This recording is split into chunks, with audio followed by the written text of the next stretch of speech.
Bom, vistas essas duas primeiras, que a gente vai considerar que são as mais antigas civilizações erigidas no mundo, os mesopotâmicos, primeiro, na Mesopotâmia, entre o Tigre e o Eufrates, e o Egito, mais para o lado, no nordeste da África, com o rio Nilo. E é impressionante esse negócio, né? Eu falei para vocês que todas essas grandes civilizações antigas floresceram à beira de rios, são as tais civilizações hidráulicas, né? Se você botar no Google Maps e aproximar da região do Nilo, dá para enxergar o desenho dele, porque é o único trechinho verde ou azul que seja diferente. Tem lá a minhoquinha ali do Rio Nilo passando no meio de um deserto dos dois lados. Então, bom, e foi justamente o que propiciou, o que favoreceu, o que possibilitou a existência e o desenvolvimento de uma civilização naquela região. Postas essas informações, a gente já viu então o início daquelas grandes civilizações na Mesopotâmia e no Egito, e a gente não vai falar, eu devo ter comentado com vocês, a gente não vai falar da Índia e da China, que foram mais ou menos contemporâneos, surgiram depois, um pouco depois, mas mais ou menos por ali, estão entre as mais antigas. Eu já adianto para vocês, inclusive, que a gente passou bem por cima dos egípcios e dos mesopotâmicos, porque a gente poderia passar o curso inteirinho falando desses caras e não ia dar conta de falar tudo sobre eles. Tem inclusive uma área específica da história que esses caras, que quem é dessa área, quem estuda Egito, só estuda Egito. Tem até um debate se a gente chama esses caras de historiadores ou não, porque eles são egiptólogos, são especificamente formados na área de história do Egito. E uma pessoa não dá conta de ler tudo que já foi produzido sobre isso, não dá conta de estudar toda a história do Egito em profundidade. É claro que a gente vê esses aspectos mais gerais, né, em linhas gerais, passa meio por cima. Então é esse panorama que eu preciso dar para vocês. A gente não vai se aprofundar nesses assuntos, não do Egito, não da Mesopotâmia, muito menos da China, muito menos ainda da Índia, mas eu acho importante que vocês tenham essa informação, vocês saibam que essas histórias existem. A gente não vai falar delas, mas elas existem. E por que eu estou dizendo isso também? Porque essa nossa segunda unidade, sobre os povos do Mediterrâneo, a gente vai ver os hebreus, os fenícios, os persas. Todo esse caminho que a gente está fazendo é meio que um preâmbulo para o nosso principal objetivo, que é a Antiguidade Clássica, os gregos e romanos. Inclusive, a gente divide a Antiguidade em dois tempos ou regiões, mais ou menos. A Antiguidade Oriental, como Mesopotâmia e Egito, que a gente está vendo agora, e a Antiguidade Ocidental, a Antiguidade Clássica, com os gregos e romanos. E neles a gente vai se deter muito mais, porque o nosso modelo de ensino, o nosso currículo, o nosso modelo escolar ele tomou para si, ele arroga para si essa condição de herdeiro dessa tradição clássica greco-romana. Então todos os nossos costumes, toda a nossa tradição filosófica, tudo que é exaltado para a gente é oriundo da Europa Ocidental. Então a história que a gente vê na escola, toda ela é escrita de maneira a conduzir o nosso pensamento para acreditar que os gregos e romanos eram o auge, estavam no pináculo da sabedoria e da iluminação e do esclarecimento, e eram então o povo mais evoluído, mais civilizado, o melhor dos mundos, sabe? Um exemplo a ser seguido. E, bom, a gente tem que cumprir esse currículo, mas eu quero deixar claro para vocês que existem outras histórias, existem outros povos, existem outras grandes civilizações que, inclusive, por muitos e muitos anos foram muito maiores do que Grécia e Roma.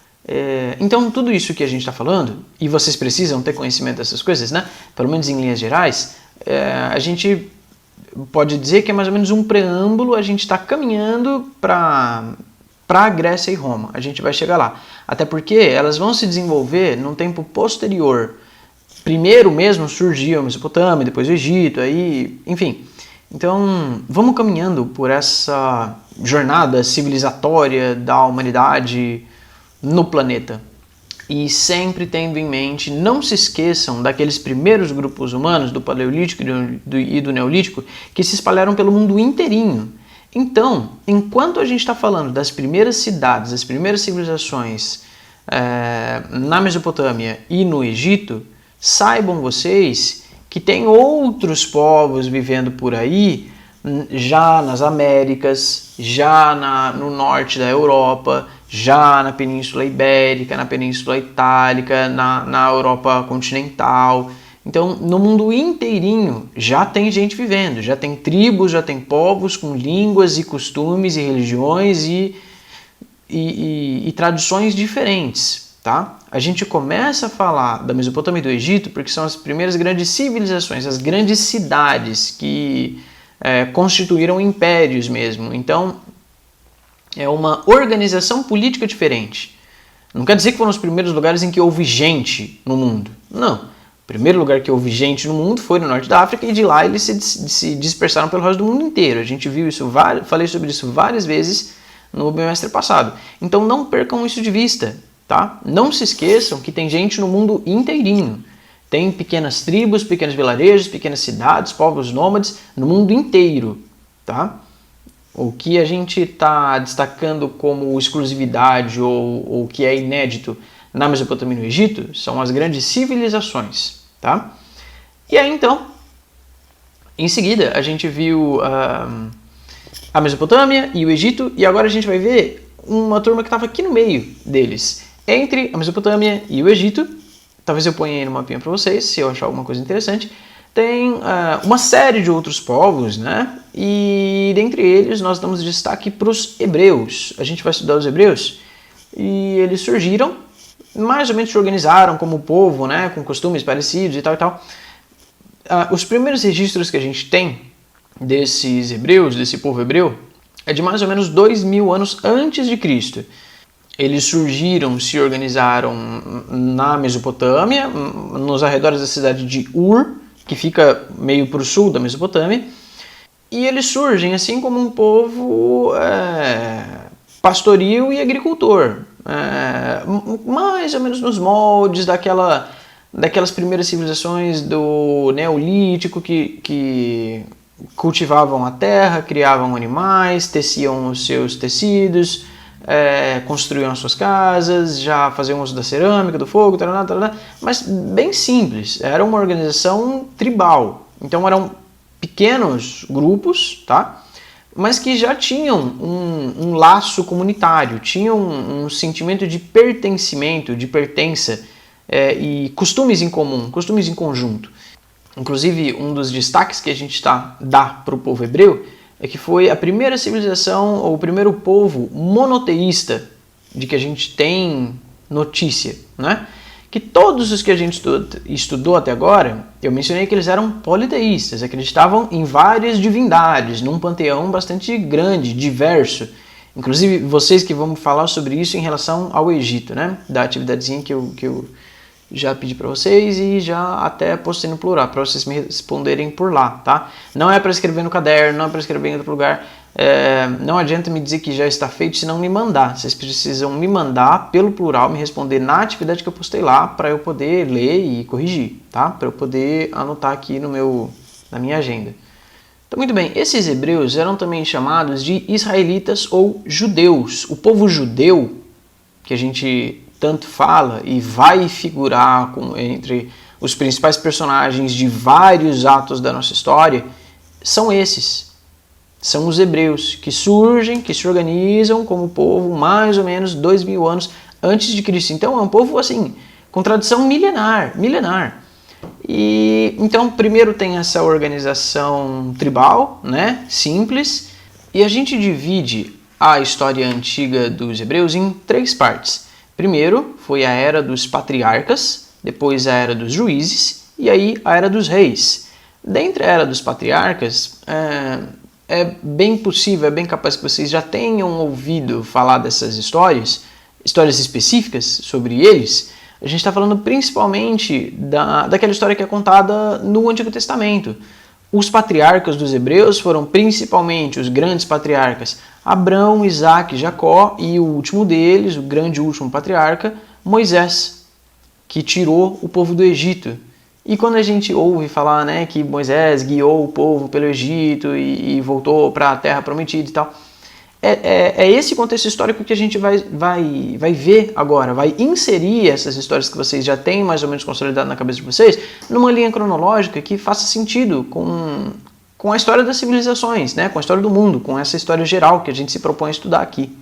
Então, essa primeira fase dos patriarcas, que tem início, portanto, lá mais ou menos 2000 anos antes de Cristo e vai até mais ou menos 1400, 1300 antes de Cristo, tinha essa organização simplista, tribal, pequenos grupos familiares, e o patriarca era a autoridade máxima nesse povo, né? Ele discutia, ele comandava os assuntos políticos, militares, religiosos, e sobre essa questão da religião, já era uma religião monoteísta. E aí, a história dos hebreus, dos patriarcas, nos diz o seguinte, que Deus entrou em contato com Abraão e falou para ele que ele devia tirar o povo ali da Mesopotâmia e levar para a Terra Prometida, que é Canaã, que fica hoje na região da Palestina. E aí, no mapinha que tem na apostila de vocês, na página 443, ele está... De fato, os mapas que a gente encontra dessa viagem aí, dessa diáspora dos hebreus, ele sai da cidade de Ur e vai para cima primeiro e depois desce para chegar na Palestina. E aqui no mapa de vocês está mostrando Canaã lá em cima, mas não é. Canaã é aqui embaixo, mais ou menos perto do Egito, onde hoje é a Palestina. Eu vou ver se eu ponho um mapinha aí na tela de vocês para vocês verem. Então, beleza, Deus prometeu essa terra para eles, e se Abraão conseguisse chegar até lá, então ele ia herdar um reino, né? Ia estender o seu domínio das terras desde o Nilo até o Eufrates, que é toda essa região na qual eles se destacaram, né? E ele então guia o povo até Canaã, só que Canaã não é o melhor dos lugares, não tem a terra mais fértil, não tem os rios mais caudalosos, então não é o local mais propício para se desenvolver uma sociedade naqueles moldes da antiguidade, com a estrutura tribal simplista de pastores e agricultores que eles tinham. Então houve a escassez de alimentos e de recursos, então a fome se abateu sobre esse povo e muitos deles migraram para o Egito. Então a turma saiu da Palestina e foi para o Egito. Justamente num período, isso foi mais ou menos em 1750 a.C., e eu falei para vocês na aula passada do Egito, que teve um período em que o Egito esteve sob dominação estrangeira, principalmente o norte do Egito ali, no Baixo Egito, eles foram dominados pelos Hicsos, lembra? Povos vindos do Oriente. Só que, eu também falei para vocês, teve um determinado período de tempo, o Egito ficou cativo dos Hicsos por mais de 100 anos. Só que houve um período de tempo que o pessoal começou a se organizar lá no Alto Egito, lá no sul, e angariou exércitos e formou uma força militar capaz de expulsar os Hicsos e retomar o controle do Baixo Egito, e fez a unificação de novo. E nessa retomada política da autonomia do Egito, os hebreus que lá estavam foram escravizados por esse novo governo centralizado. Quer dizer, quando eles mudaram para o Egito, eles se aproveitaram dessa instabilidade política, dessa fragilidade, dessa meio que desorganização política do Egito e se instalaram na região. E foi um momento propício para que eles o fizessem. Mas quando o Egito retomou a sua autonomia, eles escravizaram os hebreus que lá estavam. Então foram séculos também de dominação do povo hebreu cativo no Egito, e toda essa história é narrada na Bíblia também, foi um período de muito sofrimento e tal, até que o último desses grandes patriarcas, Moisés, também amando de Deus, também em contato com ele, também teve revelações e conversou com ele através da sarça ardendo que não se consumia, né? E aí então ele recebeu essa incumbência de retirar o povo do Egito e voltar para a Palestina, que eles tinham abandonado, né? Então também tem um novo período de peregrinação pelo deserto, e aí ele sai do Egito e passa pela Península do Sinai. Tem mapas que mostram a provável rota que eles fizeram. Ele sai do Egito, passa pelo Mar Vermelho, e tem uma passagem bíblica sobre isso também. Então ele passa pelo Mar Vermelho, entra na Península do Sinai, dá meio que a volta por baixo dela. Eu vou ver se eu ponho um mapinha aí para vocês também. Então eles voltam para a Palestina. Só que tem um problema. Durante esse período, tinha já uma galera na Palestina, né? Tinha outros povos por lá que se apoderaram do local. Então eles precisavam voltar para lá e restabelecer a sua hegemonia, o seu poder sobre aquela região que eles ocuparam anteriormente. Não vou dizer que era deles por direito, porque o que é de quem por direito de quem, né? Quem falou isso? Quem escreveu essas leis? Quem que combinou essas coisas? Bom, o fato é que eles saíram da região, uma galera foi pra lá, então agora eles querem voltar, e aquela turma já está estabelecida lá, então, e agora, como que eles vão fazer? Eu tava aí primeiro, esse é o meu lugar. Não, foi no bar, perdeu o lugar, né? Então eles vão brigar para se restabelecer na região. E quem é que estava lá? Tinha os cananeus, os filisteus, os arameus, vários outros povos que estavam nessa faixa de terra entre a Mesopotâmia e o Egito, que é justamente esse lugar, né, a Palestina, que eu estou falando para vocês. E tanto na vinda como na volta, quer dizer, quando eles saíram de lá, eles eram um povo já conciso, organizado, com seus costumes, suas leis, sua religião e tal e tal.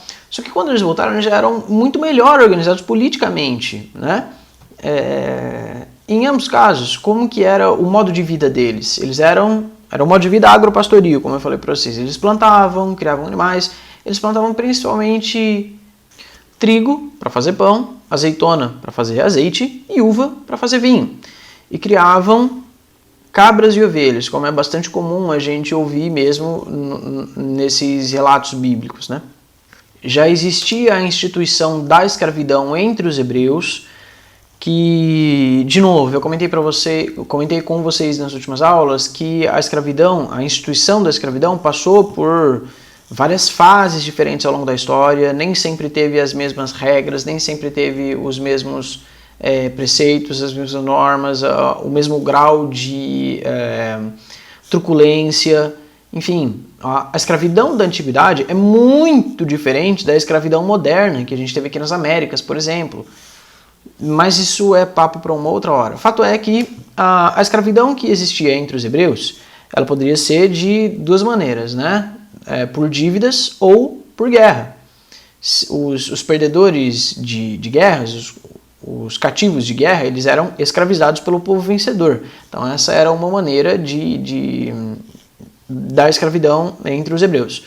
E esse negócio de dívidas, com a formação da propriedade privada, as terras comunais que antes pertenciam a todos passaram às mãos ou ao controle dos chefes das famílias tribais mais poderosas. Então, os camponeses menos favorecidos, que não tinham tantas propriedades, não tinham dinheiro, não tinham como se suster, eles eram obrigados a pagar altos impostos para essa administração local, e se eles não conseguiam pagar, eles se endividavam, e se eles ficavam endividados, eles podiam ser levados como cativos, como escravos para quem eles deviam.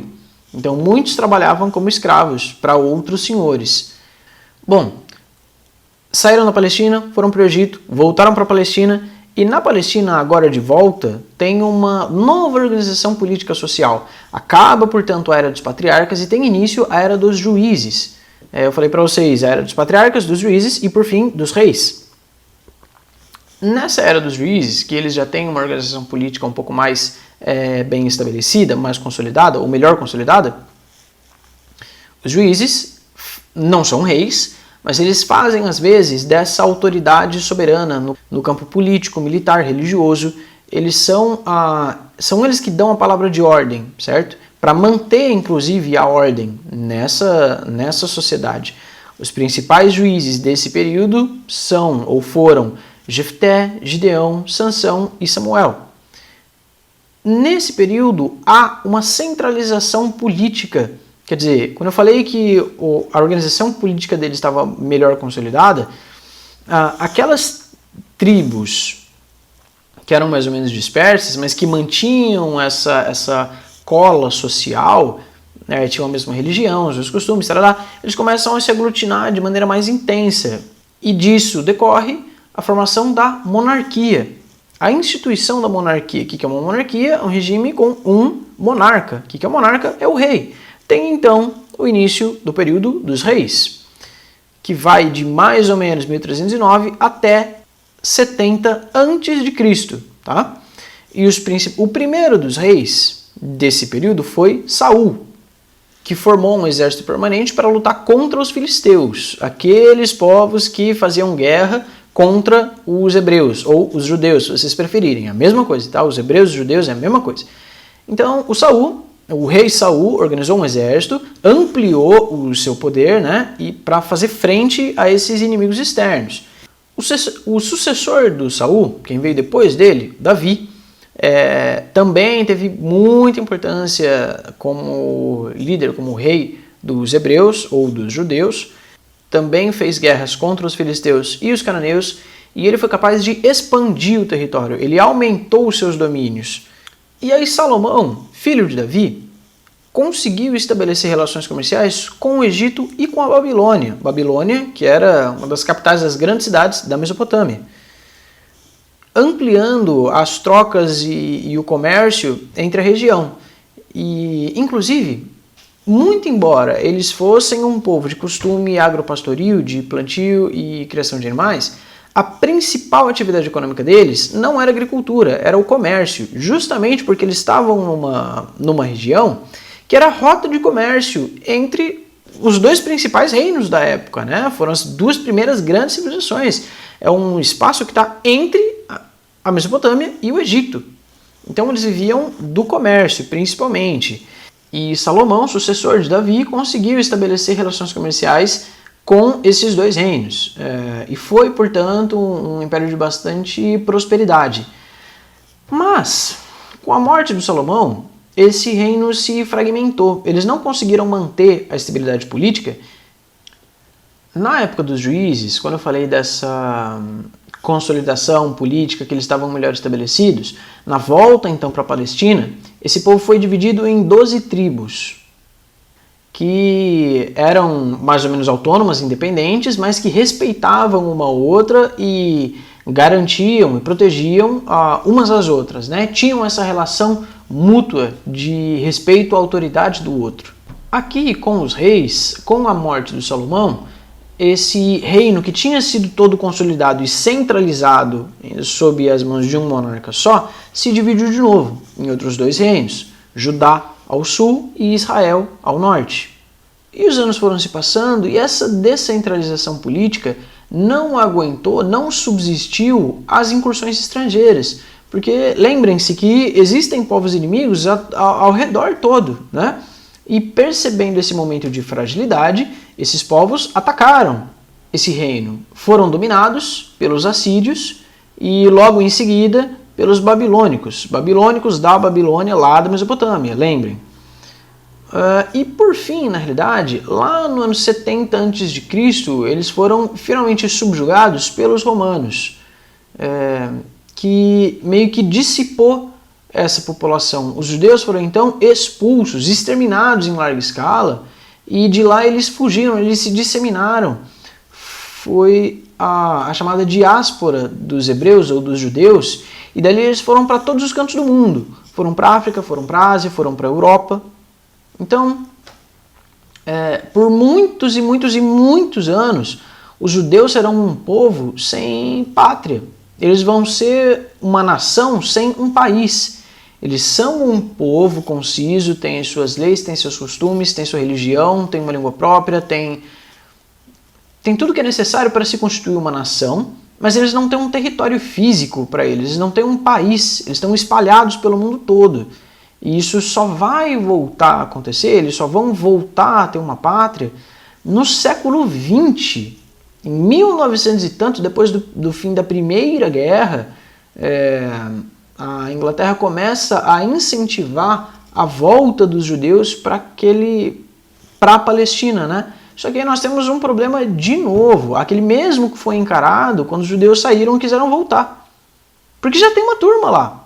Os árabes estão lá há séculos já estão estabelecidos, eles têm aquele lugar como deles. E agora? Como vai fazer esse acordo aí? Ó, gente, aqui é meu lugar, eu estava aqui primeiro, eu tenho que voltar para casa. E aí houve uma participação de várias outras nações para estabelecer um acordo. A gente tem guerras no Oriente Médio até hoje. A gente vai ver os conflitos no Oriente Médio que são, em grande medida, decorrentes dessas questões, desses problemas. Mas então, voltando ao ponto em que nós estávamos, os judeus foram expulsos, foram dominados definitivamente pelos romanos, pelo Império Romano, que estendeu os seus tentáculos até cantos inimagináveis, dominaram quase todo mundo conhecido na época, foi um dos maiores impérios do mundo. Então é isso, tá? A gente vai circunscrever essa história dos hebreus, dos antigos judeus, entre 2000 a.C., que começa mais ou menos em 2000 a.C., até a sua dominação final, essa tomada da Palestina pelos romanos em 70 a.C.